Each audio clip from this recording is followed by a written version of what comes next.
Какво означава това? От испански на български Гуантанамера. Въобще не знам, въобще не ме интересува, но звучи добре и да го откраднем се струва. Затова аз трябва да пея за някоя красива мексиканка или испанка. Тя на главата си ще има сомбреро, а аз ще карам моето паджеро. Ще лежиме на плажа в Пуерто Рико, а тя ще ми вика на испански Мико. Мургаво лице, черна кадрава коса, с беле бикини, влезнали в газа.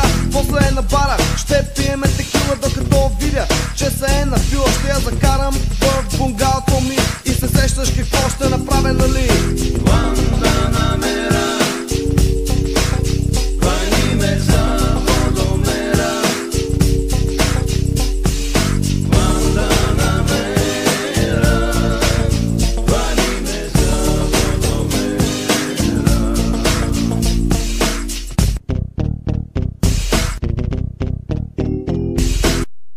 Знаеш, аз съм Валю Хита и съм тук с моята синьорита. Миналото лято бях в Палма де Майорка и показах на испанците как се порка. Всяка вечер обикалях всички дискотеки и не беше много по-гото. Тук разберете, някакъв амиго отиде при моето момиче, което беше много хубаво момиче. Хей, гъв си ти бе, нещо се направи на важен този амиго. Завъртях се и му вкарах един в главата и показах на испанците колко сме добри в борбата.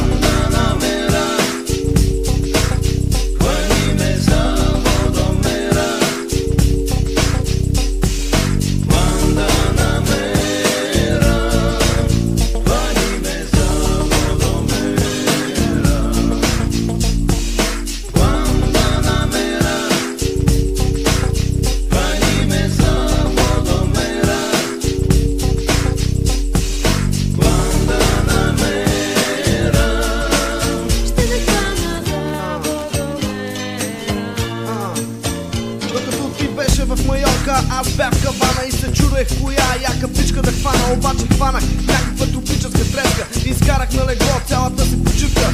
Супер бях ядосан, не ме питай защо. Исках да скъсам браята на Фидел Кастро. До леглото сестрата ми пях Гуантанамера и ме държеше за водомера. Guantanamera.